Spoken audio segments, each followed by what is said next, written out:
Welcome to CNNMoney Switzerland Summer Series on Megatrends. Today's topic is sustainability, and I'm joined by Khalil, Radi, and Lena Götsch. They are the founder and co-founder of the social startup Buy Food with Plastic. Thank you for joining us today. So Khalil, you launched this project, Buy Food with Plastic, 2 years ago while traveling Nicaragua. Tell me the idea behind it. Well, first of all, thank you very much, Greta, and CNN Switzerland for having us here. It's a great honor. Buy Food with Plastic organizes events worldwide where we enable locals to buy food with plastic. With the collected plastic bottles, we built houses and we upcycled it into new products. And why do you do that? I was studying in Medellin in my study year abroad in Colombia, where I've learned Spanish. And my dream was to go to Nicaragua and just live in a bungalow and surf every day. But then when I arrived, a civil war broke out, which led to the fact that no tourists were coming. And when I went for my surf sessions, I've seen everywhere plastic. And in the beginning, I just wanted to do something against the plastic because I started to talk to the locals and they told me nobody comes and picks up the trash. There is no recycling system, just nothing. In the best case, they burn it in front of their house or they just dump it somewhere. And in the beginning, I just wanted to do something against it, like put up stuff where they can throw it in and a truck which comes and picks it up. But on the next step, I was talking to local surfers and I asked them, hey, Oscar, what's his name? What would you do with $100? And he said, I would buy food for the children. And I was like, hey, everything is growing in your country, why? And he said, we depend so much on tourism, we don't know how to do agriculture anymore. So since no tourists are coming because of the political riots, all moms and dads lost their jobs and now they don't have money to buy food. So for me it became clear food is a bigger problem than the plastic problem. And for me as well, the solution was not just giving them just food for free. In my eyes, we have to do something to get food on the table. So we had three big problems. So one was unemployment, the plastic pollution, and the hunger problem. And then when I surf, I feel so connected to nature, and my creativity increases, and the idea came up. Why not organizing an event where we can also bring some hope, some music in this really bad situation of Nicaragua? And instead of the people buying this food with money, they can go and collect bottles and bring 10 plastic bottles and use it as a currency to buy a warm meal. And simultaneously, we can do something against the unemployment and hire chefs and managers who organize these events. And also the plastic material is used as components to build houses. Yes, to be honest, in the beginning for me, I just wanted to solve this problem that everywhere is plastic, that people have no food and no jobs. I had no clue what I should do with the plastic bottles. And then Eileen, a German woman, showed up and she asked me, hey, Khalil, can I have these 2,000 plastic bottles? I was like, yeah, sure. What do you want to do with them? And she said, I want to build a house. And I couldn't believe that this is possible. So I started to research. And I figured out, actually, it's possible. But before we funded this project, I came back to Switzerland. And with Xenia, she's also co-founder, we went to the ETH. And there is a professor, his name is Mr. Koopmans. He was nominated several times for a Nobel Prize in material science. And he confirmed that it is more stable to build with plastic bottles instead of bricks. And it isolates much better. And we don't have to be afraid of the plastic or people living in a plastic house.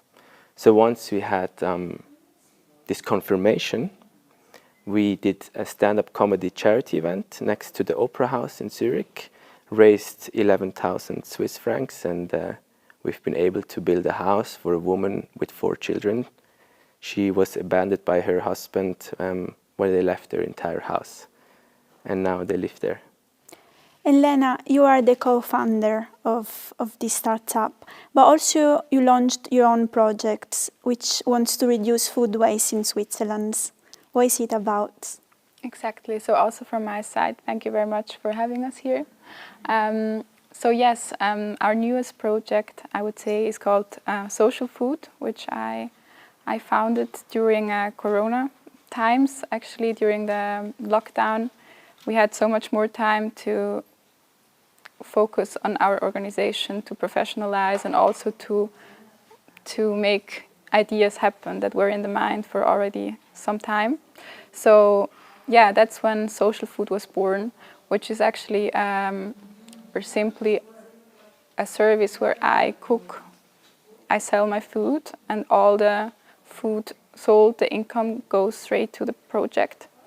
And I also focus on sustainability. So we want to solve problems not only in Nicaragua, but also in Switzerland. So we want to close this loop and also do something here. And we just realized, I mean, plastic, of course, it's also an issue here in Switzerland, but we do have recycling systems. So it's a very different story. But what we really think is a big issue, also in terms of CO2 emissions, is food waste. So with this offer, I can actually use food waste to cook a delicious meal that is good for your health, but also good for the planet, because it's only regional products, it's seasonal, and as I said, using food waste. And when it comes to finance your startup, you were mentioning that you rely on donations only. Do you think social businesses are getting enough support? When I look at the market, I mean, it's great that it is supported, and it's a good step in the right way, but obviously there should be more support and more financial support for social businesses. Yeah.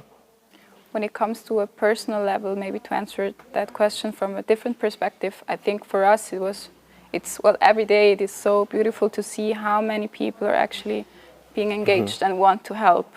It's it really gave us back this trust in the people, and just a feeling that together we can really make a difference. And we see it every day with people wanting to help and really having an impact.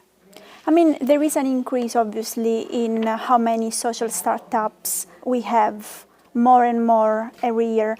Do you think it's just a fad, or you think there is actually a change in values? I definitely think on the one hand, it's a fad, like many companies, they say they are a social business and just want to jump on that train. But on the other hand, I'm convinced that due to social media, more transparency, we're much more informed, and we realize that we're destroying our planet, and we take action, and we can take action. I mean, biophobic plastic is the best example, and due to this fact, I think definitely it's more the second thing you've mentioned, that it is a lot, yeah. Do you think that big business has a role to play in the movement? Definitely. I mean, when I've been in Nicaragua, I was very surprised. I mean, we did this event, and we didn't know how many people will come, and suddenly 150 people showed up, and they brought to 90% like these 2-liter bottles of Pepsi, and we have this huge pile of bottles, and yeah, you see only Pepsi.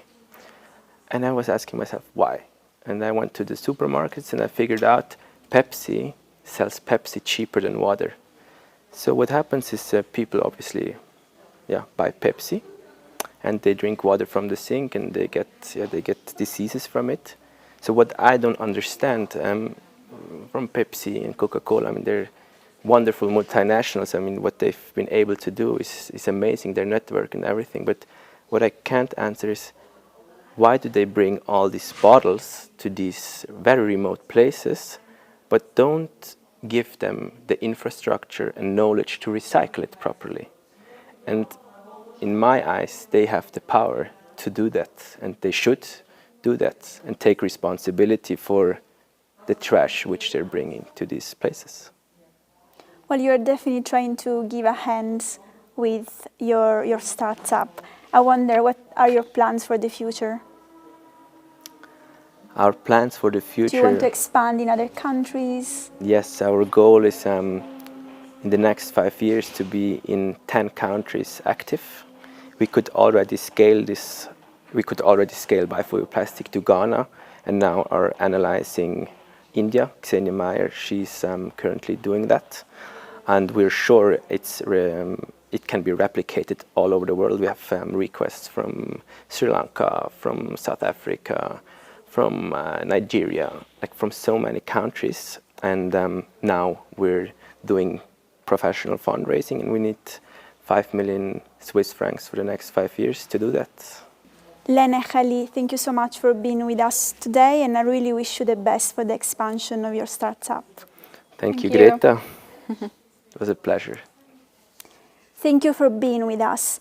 Remember, you can watch our content on our website, cnnmoney.ch, and of course you can follow us on our social media platforms, Facebook, LinkedIn, Twitter and Instagram. Goodbye.